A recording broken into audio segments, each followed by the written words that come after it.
What's up, y'all? He's gonna open it up today. Don't do that. I can't say that. Why are you doing that? I just wanted to see if your game was like mine, you would rise to the occasion. But yo, welcome back. It's week 9 of the NoStoppingKev Show. We lit. It's been a great week. You just got back from the beach. Man, how you feeling? Living good? Feeling better? Well, you know what? I'm feeling a little sick today, though. But I'm good now. I'm feeling better since I got here. Hopefully this can be your medicine then. Yeah. I started feeling a little bit better this evening. Yeah. I couldn't think at work almost because I'm like, man, that's just record day, baby. Yeah. Record day. But thank y'all for being with us another Sunday number 9. But we appreciate all the support as always. Please, if you're watching and if you have not subscribed, scroll down a little bit, hit that red button. Something light. If you're on Spotify, what else we got there? Spotcast. I'm gonna leave you alone. Yeah. Apple Podcasts, Spotify, Stitcher, Google Play. Make sure you follow us. Also, leave a 5-star review and a little comment. Let us know what you think. That's gonna help us rise up charts and become a little bit more accessible when people go to search for content that our show covers, and just search for our show in general. And also, take a moment, send this episode to a friend or 2 or 5 or 20. Any number between 1 and 100, I'm good with. If you want to go to 200 friends, cool. Do what you gotta do. But yeah, just share it with somebody. So, Dad, what's first up on the agenda, right? What are we gonna talk about first? What'd you say last week? You was gonna let the people know about your basketball game? Yeah, man. How'd it go? You want me to tell them that you stunk up the gym? That ain't what you want me to tell. No, I'm only joking. You had a good game. You did really well last week. It was like you really took it to them. You played aggressive, like I said, and that's the way that you need to play all the time. You was proud of what you saw out there? Did I make you proud? Yes, you made me proud. Yeah. You came through. You came through. With like some of your homies from back in the day roughing my league, I always get comments like, "Oh, you play better when your dad not here. Is it too much pressure?" And I'm just like, "No, man, I missed a couple more shots today." And, or like our spacing was bad. It's like, no, it's not no pressure. I'm playing the same way. It's just a matter of if things go my way or not, No, I just tell you just gotta just keep being aggressive like you was. And, that game, that your game really did it. Your last few games was good. I mean, like, everybody missed shots. Yeah. But we lost, y'all. We got a little first round exit, unfortunately.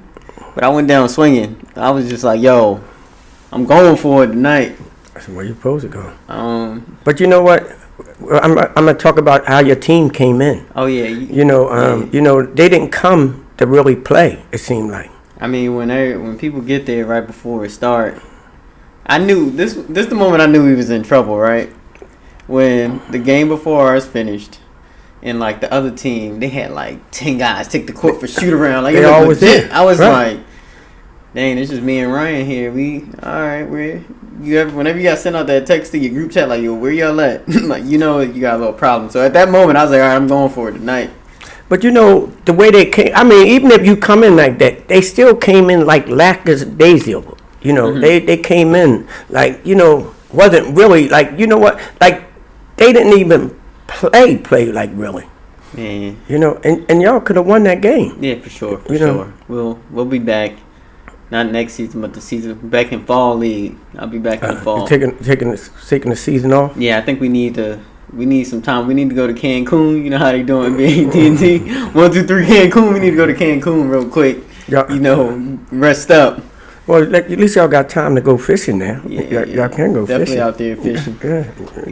Play a little golf while I'm at it. But yeah, I'll be back in the fall. But yeah, so moving on from that. Y'all go check out the Don't Be Pressed podcast, the Devin and Morgan show.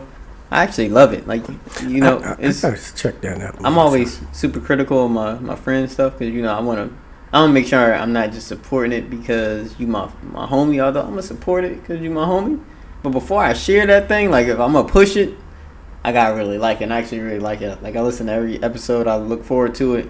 But I bring it up this week because the episode that dropped today, which is, we're recording, so Friday, July 26th, they shared some embarrassing moments throughout their life. So it was like one of their self-care episodes where it's just to give you a laugh, So if you this upcoming week, you can listen to the NoStoppingKev Show on your way into work. If you get to work, they get a little stressful, pop in that Don't Be Pressed podcast and get a little laugh or two. So definitely check that out. Also, you probably never met my friend Tiff from Wharton, but she was from Philly too. And I did the PFP program. Yeah. She did that. But she's coming out. She's about to put together a documentary. This thing gonna be lit. I already done saw like some promo stuff. I'm excited about this, John, because it's gonna be about black women code switching in the workplace. So like not acting, like not being your, basically having to conform a little bit to the work professional environment. But I think it's something very important to talk about and shed light on.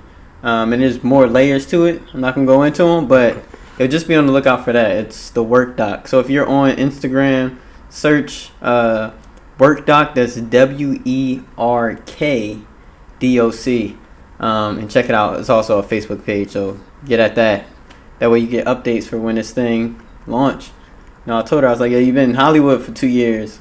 Like, now you about to actually be in Hollywood. Oh, she's been out Hollywood for a couple years? I say she was Hollywood because we haven't caught up since graduation, basically. So, yesterday or 2 days ago was my first time seeing her in 2 years, and we've been in the same city. I'm like, this is unacceptable. But it's all good. So, big things on the way with that. Today's topic, it's a little heavy because there's been a lot going on in the city, man. Been rough out here.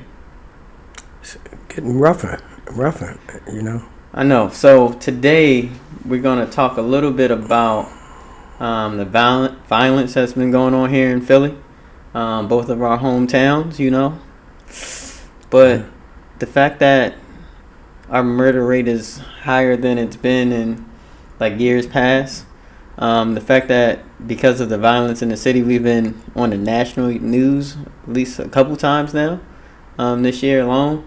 It's a bit concerning, and especially because now that I work with more youth, I think about my nephew growing up. He likes going to the playground to hoop.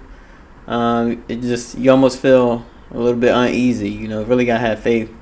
Just pray for protection out there, because it's getting a bit reckless.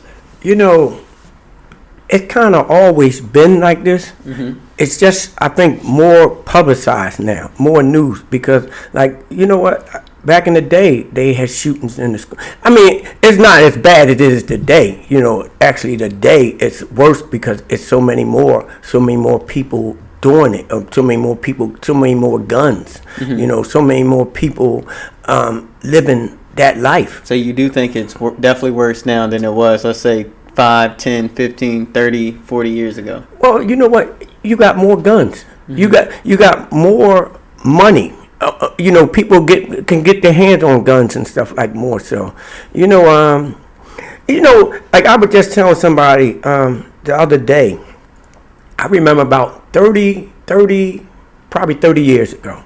I was coming out of the house, right? And these two little boys was running down the street. They couldn't be no more than 10 and 12. And he said, "Man, if I had my gat, I would have shot him." This like 30 years. This 30 years ago. Yeah, you know what? I never forget that. And you know what? Then you started seeing stuff bad.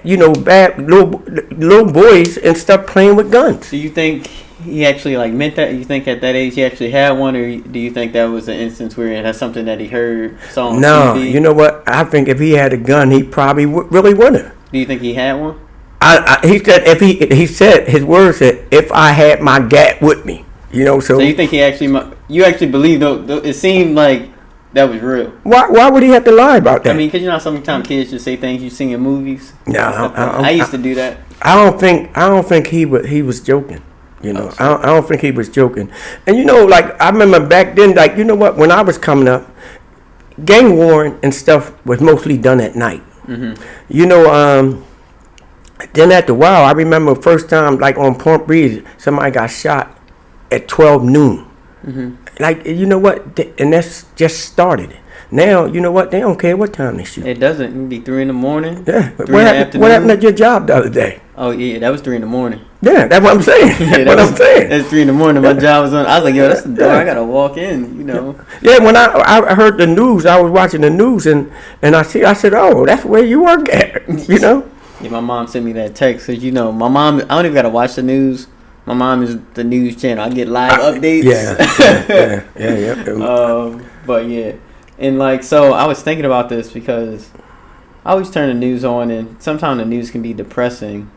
But you know, it's really just kind of been on my heart because I'm like, yo, what can we do to try to help reverse this? You know, you say things are worse now than they were in the past, and that just like, hey, we had the same issue in the past, right? You had murders, you had people into the streets living that life, and unless you do anything to correct it, more likely than not, it's gonna get worse, right? And so we're seeing it. Right. And so I just started looking at like homicide rates, and you know, so I pulled this on July 22nd, but as of July 22nd, which was I think Monday, right? Right. Maybe. Yeah. Sunday. Well, 4 days ago. It was Monday. It's Monday. But we were at 182 homicides this year, which was up 6% from 2018. So, you know, year to date, comparing July 22nd this year to last year, we were up 6%. So, you know, that number's trending upward. And if we're looking year over year, if you go back to, let's see, 2015, we just don't say 2015, there were 280 homicides. That was for the whole year? Whole year. 2016 was 277, so you were down 3, but really a flat line. 2017, it went up to 315, and 2018, it went up to 353. So, yeah, it's really trending up, and I mean, 2007 was 391, so that was a bad year. 2008, 331. So it kind of dipped a little bit in the past, and then it comes up. So you kind of see the seesaw effect or wave effect, I guess.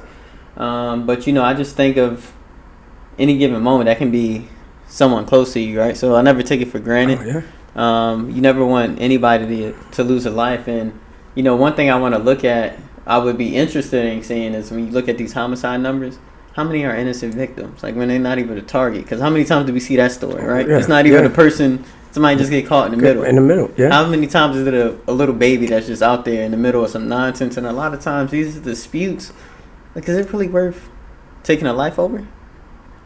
No. I mean, it's like, you know, it's just like really a shame, man. Like people just don't care. You know, like sometimes I say people don't care till they get in front of that judge and that judge say life. Mm-hmm. So, you know, you could take a life and you can also give up a life. You know, when you got to go do life in jail behind killing somebody or like you said, or killing an innocent person, you know, an innocent bystander, or, you know, just shooting, or, you know what, and then all the time, that's just the homicide. That ain't the people that getting shot. Mm-hmm. You know how many people get shot? Don't. So it's more victims. It's more. Yeah. You know, you hate to see it. And like when you say, what can we really do? Mm-hmm. What can you really do to change that? That's a good question. Yeah, and it's something that we definitely got to dive into because I've talked to people, and you know, I was talking to a relative probably about a week or so ago, and you know, they were like, we got to make the penalty steeper for like if a person has a gun or use it, like it got to be steeper. But then I'm like, now we're running into another problem where our prisons are already overpopulated with black men, right? I'm like, so if we go down that line, yeah, you might increase deterring people having guns a little bit because, I mean, you still know, like, if you kill somebody, you can get life. You can do crazy time, right? So we still know, like, if you if you do some things with this weapon, the penalty is pretty steep. So even if we make it steeper, we're just gonna be adding to people in jail. And I'm like, I don't know if that's the best solution, because I don't think it's gonna have as big of a. It's not gonna fix it enough to offset how many people we gonna put in jail. But you know what's funny? You can make the penalty, I think, steeper, but that's still not gonna make them care. Yeah, that's what I'm saying. If they got it, they already know like what's at stake, right? Like you said, if you kill somebody, you could be facing life when you get caught. So they still do it. So so that's not the answer. In my opinion, that's not the answer. Right? Like just say, like, you know what? Some people might get caught with a gun, and they get a like 10 years or something like that, and they might get caught again. And like, you know what? Like, it's so bad, because when you sell drugs and you carry a gun, when you get caught with a gun and drugs, oh, they're gonna give you some time. You're gonna get some time like that. Like, it's funny, because like when I was locked up, like, people, I know a dude did 20 years for a dime bag, or having some dime, but he had a gun. So they gave him like that time. Like once when they give it to you like that, they gonna give it to you. But people still do it. Yeah, and what really kind of pushes me to think about this. And even to the point where, like, I probably need to have brainstorming sessions with people or something. But one thing that really makes me think about this is that, not that it's an excuse or anything, but when you look back to our history, right? Like, being black in America, look how we got brought over here, right? Then look at we basically were brought into an environment where we're doomed to kind of fail, right? And it's until you have situations where you can break cycles, people get out of tracks, but for the most part, we're all in the same inner cities, urban environments, right? And so the odds are stacked against us, right? And so it's really like, how can we get over this? How can we start to break things down? How can we start to bring about change? How can we start mindset shifts, right? And it's kind of hard once people get to be 25, 30 out there toting pistols, selling drugs, and when you look at the violence, a lot of times they don't realize how, like, the damage that does, right? And like, just think about, one, mentally, either you don't care or you just have that much hatred to take a life. Like, it's kind of hard for me to wrap my mind about that, around that, You know what? Like, when we talk about this, and we talk about this, you know what? We need to have more positive people step up. Exactly. That's one thing that we definitely gotta do. Like, the only thing is, like, the negativity follows negativity. Mm-hmm. And like I said, like, like when I was in jail, I seen generations, because my father sold drugs, so I lived this life like them. See, like, for me, I got away from that when you was born. Like that, you changed my life, because I didn't want you to follow them steps, or I didn't want you to do, 20 years later, I slipped up. But, like, that was the whole thing. We can't show our kids, even though we can't show them that what we doing. We need to show, like, my thing was to show you that I worked. I had a job, I went to work, and things like that. Like, it wasn't to show you that life. Like, you never probably even know I had guns. Mm-hmm. I had guns in the house. Yeah, I had no idea. And I had them, and like at one time I used to keep my gun under my bed. Mm-hmm. But like, I didn't want that lifestyle. Like, a lot of people love that lifestyle, mm-hmm. or want to be that. So, this is what they do. And then you hang around, here go with the peer pressure, whatever else. We hang around with that crowd. Yeah. And now we fall into that category. You know how you said, like, negative follows negative? Yeah. I remember, around the time I was buying my house, and, I was talking to Antoine, right? Right. And I was like, "Yo, Twan, I'm gonna have to go, get me a Glock so I can hold down the fort, right?" And then I'm a kind of a stats person, right? Right. And he was like, "Well, the numbers show that like basically people who have a gun in the house are more likely to be injured by like a gun, right? Right. Whether, especially whether it's like, you know, self-inflicted or someone breaking in. Just think about it. Somebody comes in your house, right? You're more likely to take action, right, with a gun. Right. Higher chance somebody's gun is going to go off and things like that, right? So that just made me think of it like that energy kind of follows. And that was what he was telling me. He was like, the energy kind of follows. Now, maybe one day down the road, I might still get some home protection.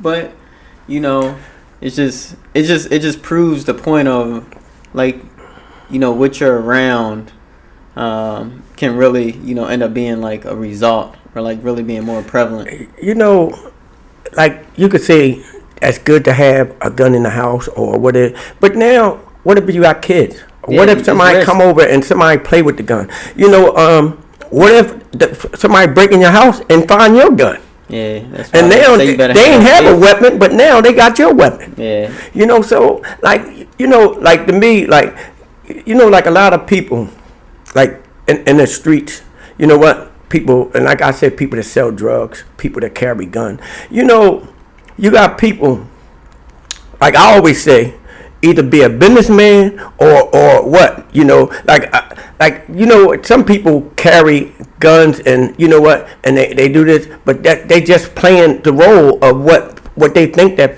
thing got to do. Like I always say, you either gangster or you're a hustler. You can't be both. You can't be both, really. You know, because like now, like I'm saying, if you going out shooting people or stuff like that, somebody gonna shoot you. So break this down, the difference between a gangster and a hustler. Like, you know what? A hustler, in a way, can be a businessman. It's a business. Okay, now, like I understand you can have a gun to protect your business. But now you can't, you know, and like you said, it's just like having a gun in your house. But now when we want to go out here and be a tough guy and use a gun and stuff like that, like, you know what? Like, okay, just say if shootings on the corner brings the cops. So now you can't make money. Because now you done made that corner so hot. Mm-hmm. So that's why I say at times you can't be a gangster and a hustler. See, gangster is the dude that just want to come, flash his gun, maybe use it. Or just carry it. Just want, you know, some people just want to show their gun off. Mm-hmm. Or some people just want to, you know what, like, you know what, shoot their gun or just shoot. But like, you know what for? You know, and then like you said, if you got a gun, most likely, most of the time, something gonna happen. Yeah, and you know, I think, you know, I've kind of been in circles where people have been victims of gun violence. Like when I was in high school, we had a kid. He actually made the basketball team our freshman year. Didn't end up like coming back and playing for whatever reason. But one night he was just outside chilling, not doing anything. Got caught in the crossfire and died. And just seeing, I didn't have a close relationship with this kid. But overall, he was like a good kid, you know? Just like, we just weren't in the same circles, different classes, but just seeing the impact that it had on, like, our whole class.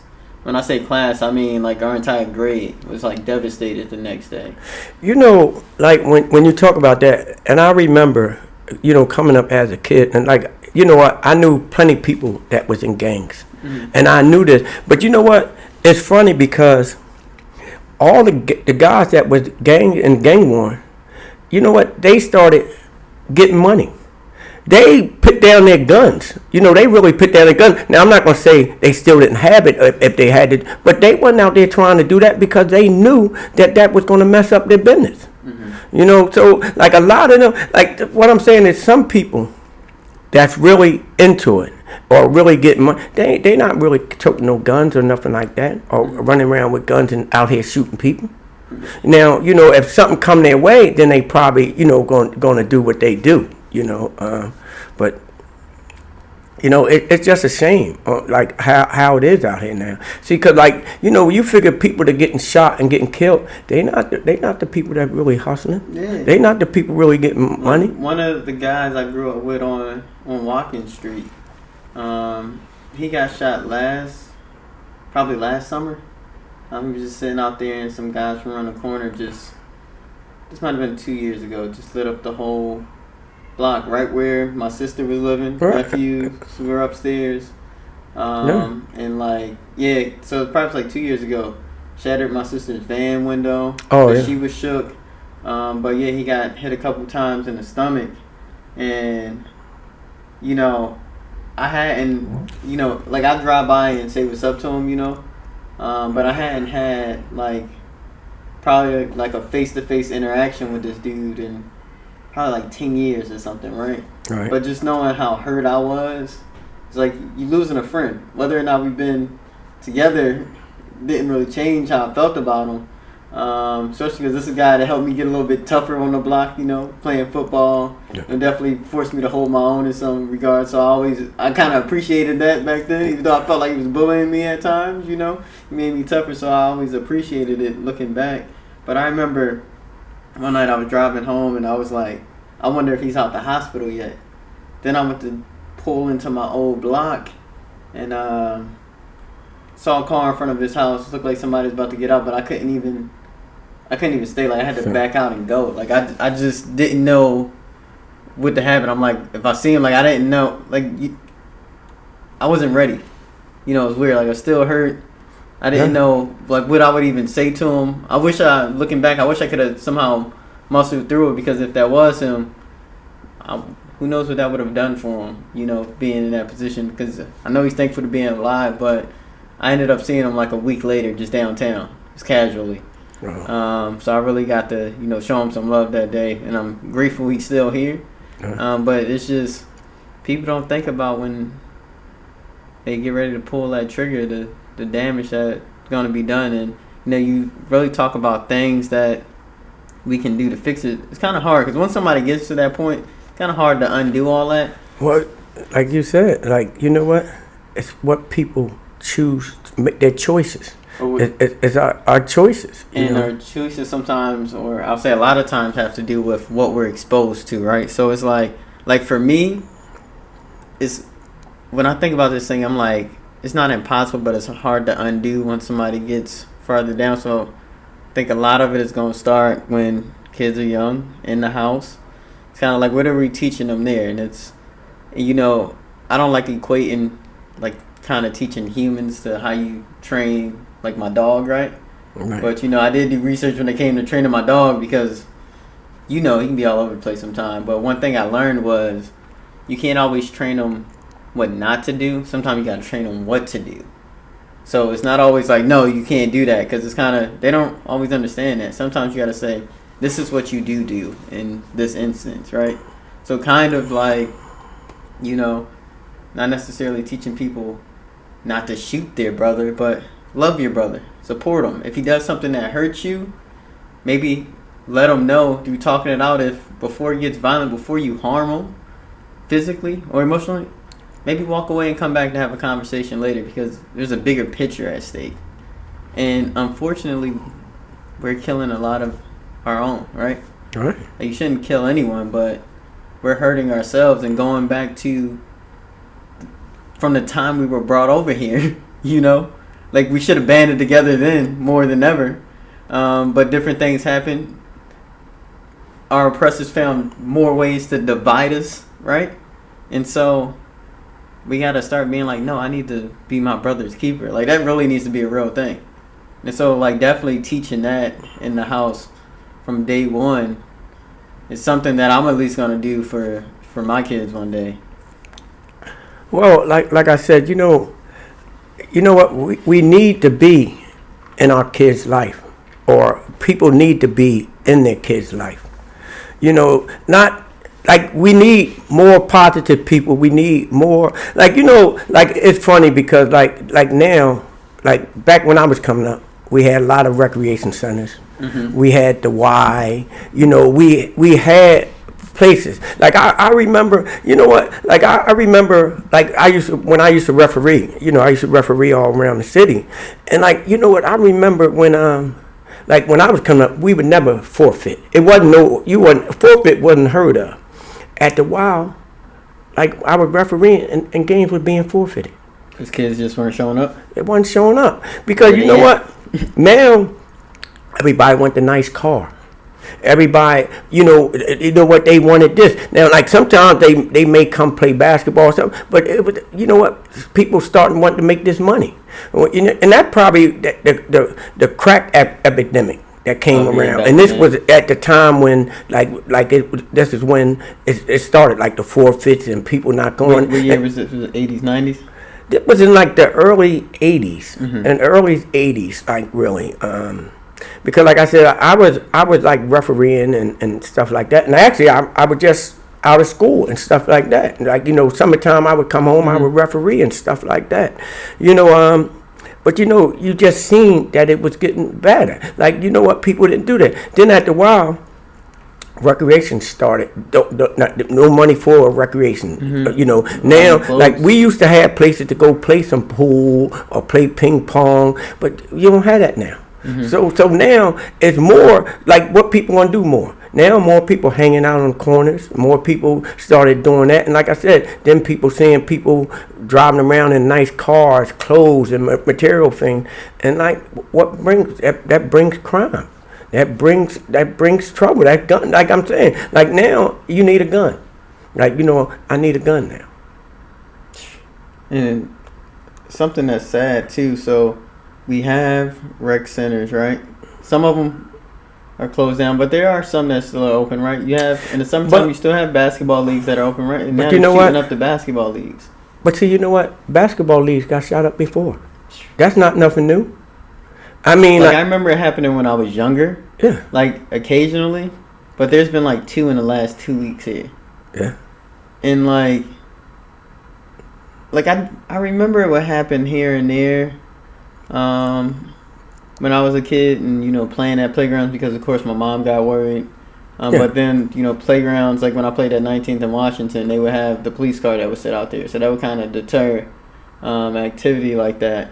But it's like now when I see it, it's just like, I could have been one of those kids out there playing, but you know what? Like you said, you need police out there now. Like, you know what? And that's the other thing. They've been getting, like, their budget has been increasing year over year. But why, like, we paying them all this money? We're not giving this money to schools. Like, money is going to police and opening prison. Like, why? Like, what's going on here? We're not investing in the right things. And if we are giving the police money, the damn rate should go down. The crime rate should go down. Like, you know, like I said, that's a tough thing because, you know what?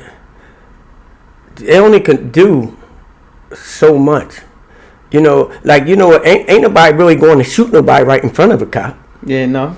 You know, so although, I mean, you see some people go do stuff right downtown, and it's like, you know, you're not getting far, right? You don't like supposed to. You're supposed to, yeah. You know, so I think, but I think you brought up a good point, because I was talking to this guy a year or so ago, and he actually was like an Olympic gold medalist for like track and field, right? I was talking, chit-chatting to this guy at this the first Achievers brunch I went to, right? He was one of the panelists. Then we doing introductions, and he started reading off like all these medals, and I was like, bro, you wasn't just casually.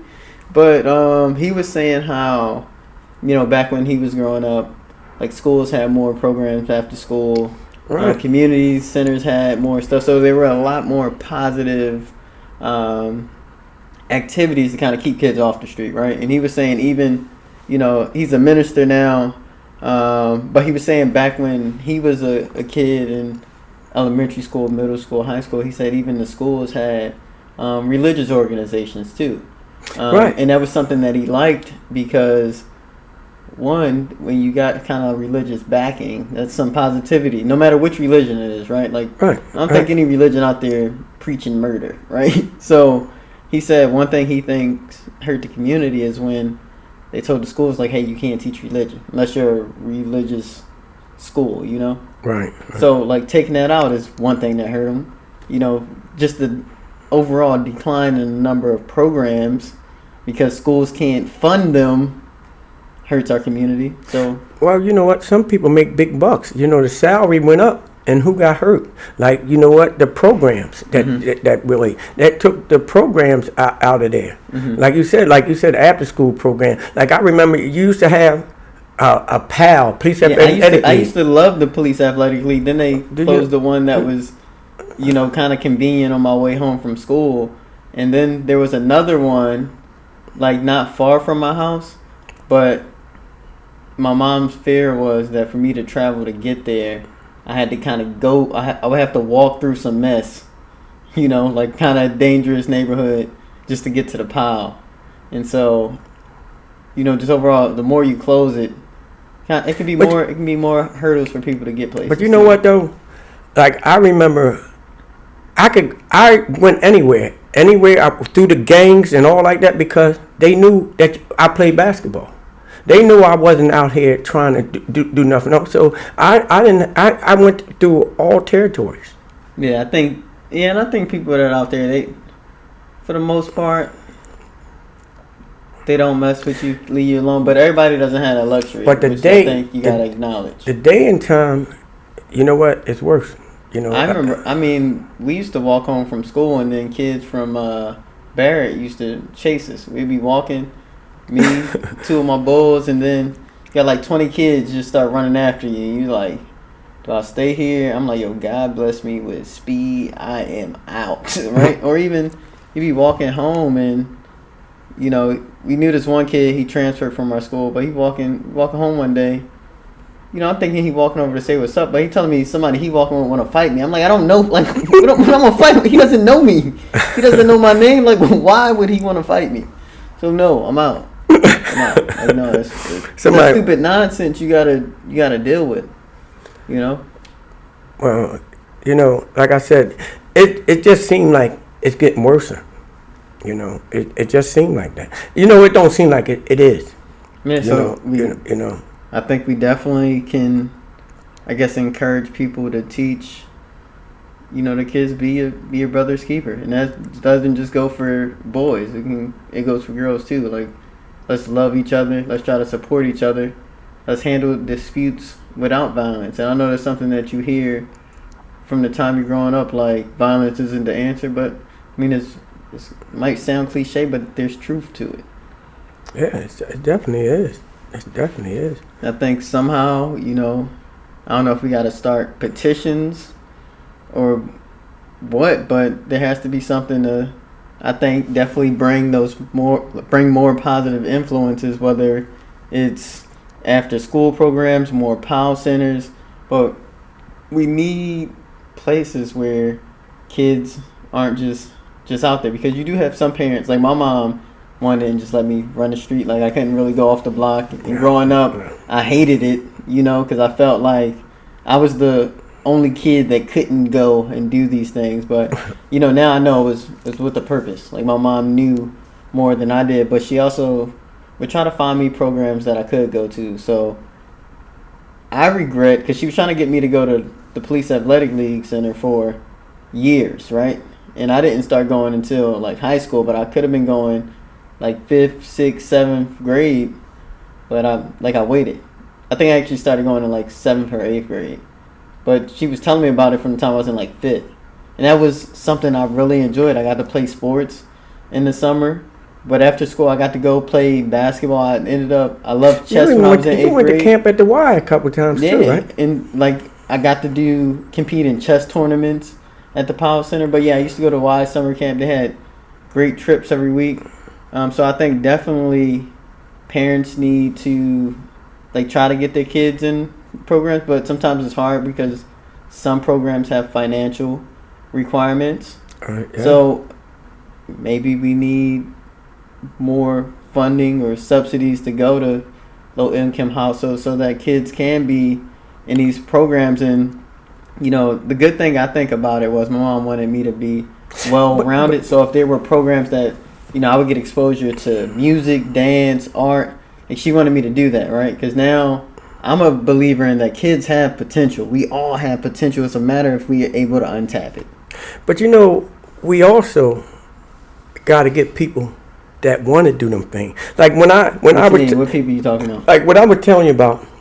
Even when the basketball leagues that I told you was forfeited, it was paid for. The city paid for it.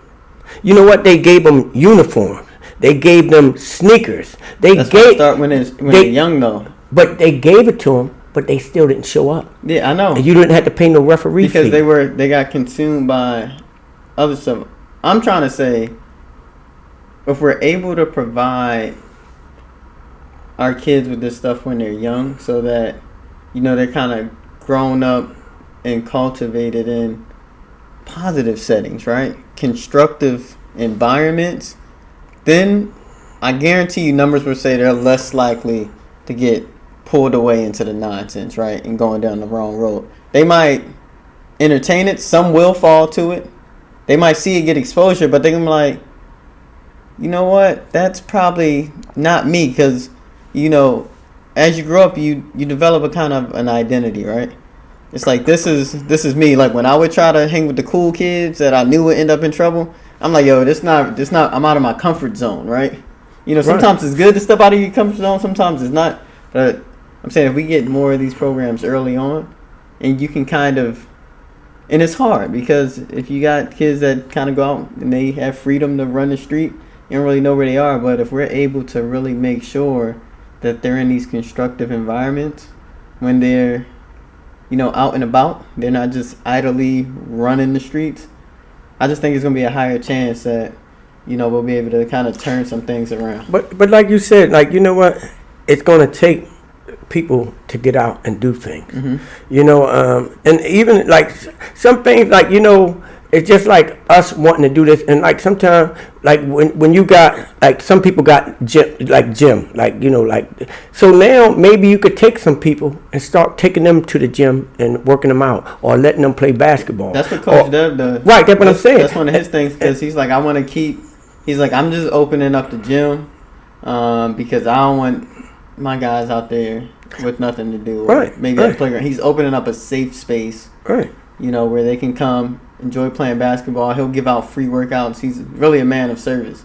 And you see it in his actions. And I've been meaning to catch up with Deb, and I guess when the kids go back this summer, I might see him tomorrow. Yeah, but I'm talking about when the kids go, I probably have more time, with Brianna and Kiara, Who? Kiara and Kai. Go back. You messed them up again. Well, that ain't nothing new. That ain't nothing new. But then maybe I could be involved and help a little bit more, mm-hmm. or get involved a little bit more. And that's what it takes. It takes giving something, giving something. Like I said, I got a little young boy now, been wanting to play, and I just, You still ain't taking him to school yet? No, and you know what? I really want to get him and take him to the gym, because he kind of like basketball and stuff like that, and I really want to see how it is. And yeah, and he just asked me the other day, when you gonna do this? When we gonna do this? You said he's 12. Yeah, he's 12. Right, so he got a couple more years before he can play for me. Yeah. So you gotta get this game right, because gotta recruit some talent. But yeah, and then I think something else that I always say, I know this is from coaching, but accountability. It's like when kids are doing things wrong, right? You try to correct them, but they're not able to hold themselves accountable, accept feedback. Like, I wonder what it was like, and I used to hear about this when I was a kid, and you probably can speak to this because you grew up with when dinosaurs were pets. Mm-hmm.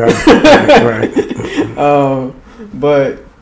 But when they used to say, like, your neighbor could discipline your child, if they were doing something wrong, they could say something to them. Right. Like, I remember one time a lady around the corner walking with friends to a store, and she said something about the profanity she was hearing, right? And people just kind of roll with it.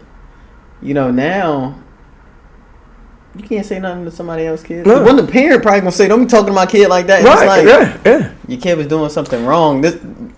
You start to see the reason. You talk about cycles. It's like, oh, all right, now this makes sense. This makes sense now. But you know what? Somebody touched on that one time. See, one thing, like back when we was coming up, we lived on the block. You grew up with it was everybody. More of a community too. Right. You grew up. You was there. Like now, like, you know what? you might the block might change in 2 years. It might be a whole different block, a whole different bunch of people. Like before we had like longevity, we grew up together. Yeah, generations and generations lived in the same house. Right. So families knew each other. They were close, and we really are missing that sense of community. Right. Because even if, let's say, you got one block that's tight, you got your buddy that you go to school with around the corner. So now, maybe y'all mix. Now you get close with them over there. But we're just so divided. You know what? We used to play other blocks. Baseball, we'd play baseball. Yeah, that would be fun. No, that's what we used to do. Yeah. We would play Anna Street, or we might play Federal Street.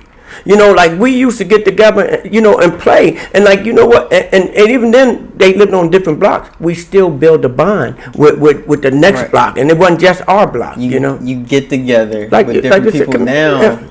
Now, you ever feel like when you walk down the street, you feel like you can't even make eye contact with people out there? Because when they look at you, it's like they're waiting for you to say something, look at them wrong, or they want to say, like, it's just tension. Yeah. Whereas it's like, why can't I look at you, you give me the little nod or say what's up? Like, there's not enough of that.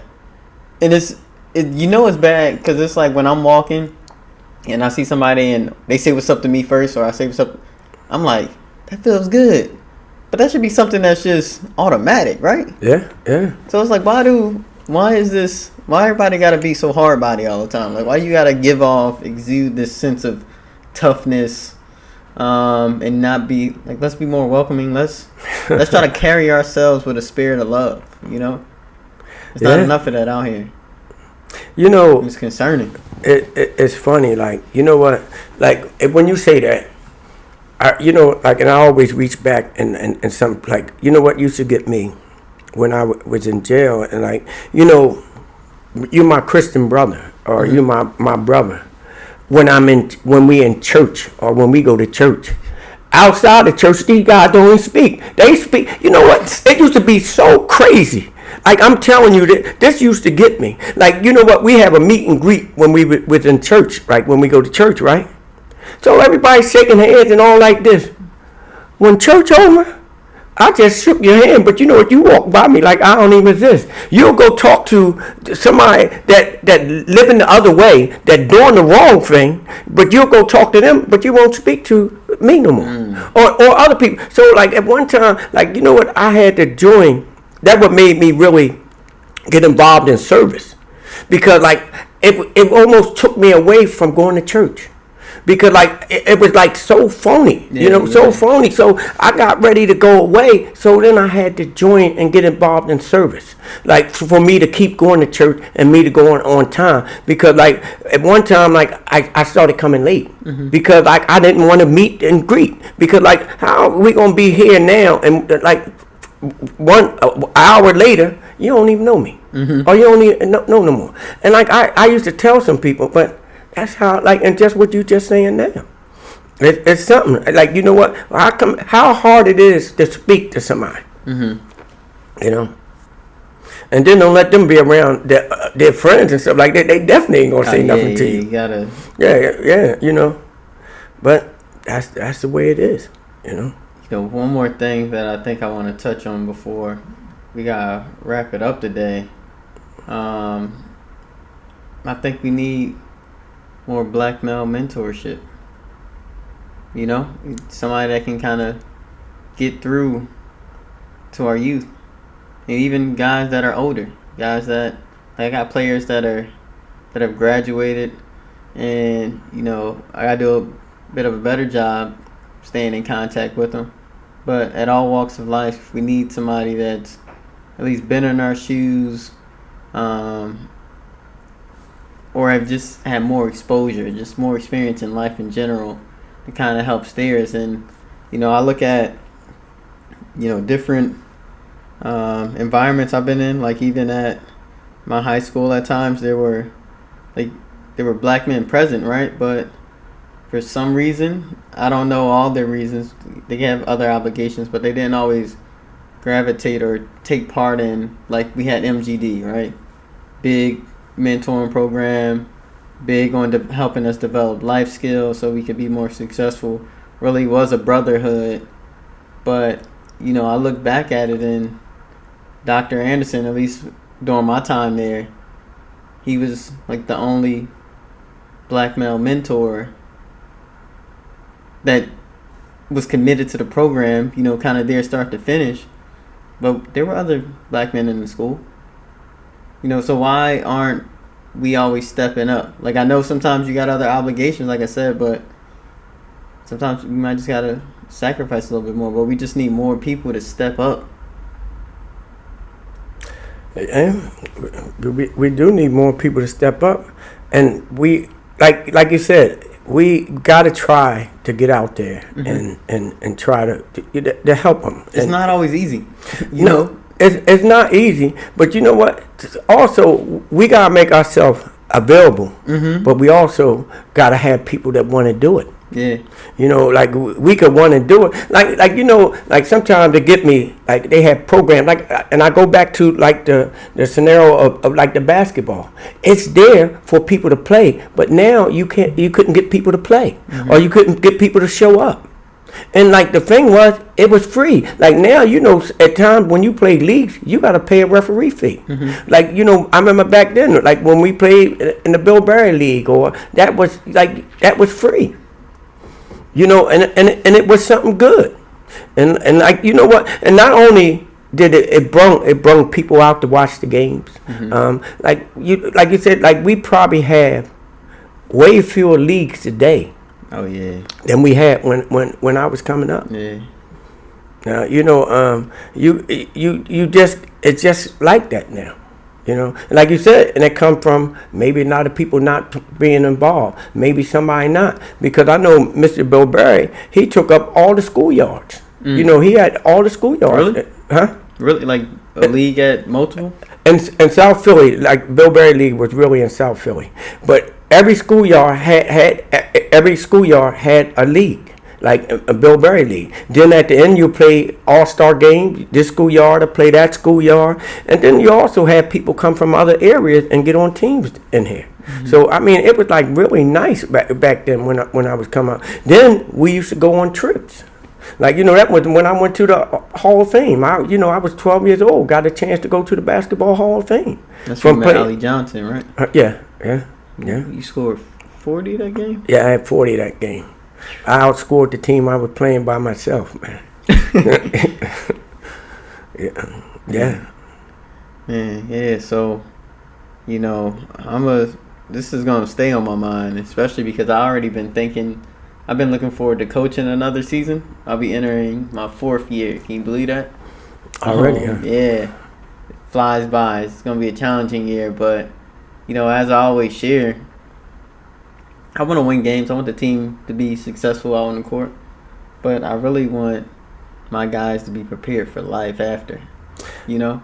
That's my main thing. So when I'm thinking about what can I teach them, especially in today's time, this is why I think about these things. You know, when you said that was my college coach. Yep. That was him. Like, you know, he said, I ain't preparing y'all for life. He said, because only a few people make the NBA. He said, but I'm going to prepare you to deal with life. And like, you know, and like I said, my coaches, like all my coaches, like, you know, I just ran into Claude Gross Jr., you know, that with Claude, like it was nice because when I was at Lou, and like he came up and like, you know, just seeing him and like, you know what, and the love that he gave me and let me know, man, like, you know what, I remember that. You know, he was older than me, and like his father really liked me, and like he did. You know, like these guys, you know, and it just felt so good with how he said, you know, we exchanged numbers and stuff like that. And like he's been posting a lot of stuff on Facebook right now, like back in the day stuff and stuff like that. But you know what, it just felt good. And like, you know, like you saying, and they trying to get some kind of basketball like hood, like they got a New York Philly. They trying to bring that New York Philly back, and I seen like they said Earl Monroe is going to be in he's going to be in attendance at this New York Philly game. Oh, wow. You know, be a place to be. Yeah, like they really trying to bring this back, and they trying to promote it. You know, I'm hoping to be able to go. You know, I would love, and I need to call and find out some more about it or try to be there, man, because I remember playing New York, Philly. You know, it's funny because Marty Campbell, he called me the other day, and he was saying, Kevin, I didn't know you got MVP. He said, I must have left when you got MVP of that league. And he was saying that, like, you know, Horace had told him. I think he told me Horace had told him like that. You know, and we just talking about, and like now they trying to bring some things back. So this is where it might start at, you know? Yeah, definitely. Keep me in the loop about that. Let's try to make it to that game. But we got to get ready to get out of here. But yeah, definitely just some things to think about. Let's try to carry that spirit of love. Let's try to build a sense of community. If that just means having some small talk with your neighbor tomorrow, go for it. There's small steps, great distances. I'm a big believer in that. Also, let's try to test our comfort zone and step up and try to support some people. Let's try to mentor some people, even if it's an uncomfortable setting for you. Sometimes you got to be comfortable being uncomfortable, because you sacrificing your desire to want to be in a comfortable setting can help you grow, and it can, more importantly, help someone else grow. So that's some things we definitely got to do. We might definitely need to put some pressure on people to start funding some schools and stuff or something, just to have more constructive environment, so that we don't just have our youth out here running around. You know, when you say that, like, I remember, like, sometimes, you know what, people used to go to stores. Well, see, used to go to neighbors' stores, and they used to donate or help, you know, support leagues or support something to give kids something to do. Yeah, you know, it's community. Some kind of way, like you said, it got to be the community. Some kind of way. We got to do some things, you know. All right, y'all. We gotta. I think that's the key takeaway from here. Community. Let's make sure we try to take steps to having a good one. But that's gonna be the word I'm carrying with me over this next week. But yeah, thank y'all for listening to another episode. We'll be back here again next week. So don't think just because this episode over, we done. We gonna be back. Always back with more stories. Hopefully, I don't know if I'm gonna get the hoop this week, but you know, we coming back at y'all though. But yeah, thank y'all for listening. Definitely share this with some friends. I'm gonna put up a poll because I want to know if y'all have any ideas or ways we can help improve our communities. Because this is a team effort. It takes a village. All I'm going to say, my word today, like you said, let's build it up. Build it up. Build it up. Build it up. One day at a time, one step at a time, one brick at a time, brick by brick. We going to build this thing. I swear, you must be on it again. I'm just high on life, high on the NoStoppingKev Show. That's beautiful. All right, but yeah, we gonna get up out of here, y'all. Thank y'all for listening once again, and I'm out. See you next week. Have a blessed week. Go ahead, you can say it. You get yours in there. Peace. And have a blessed week. And have a blessed week. And like we said, let's build it up.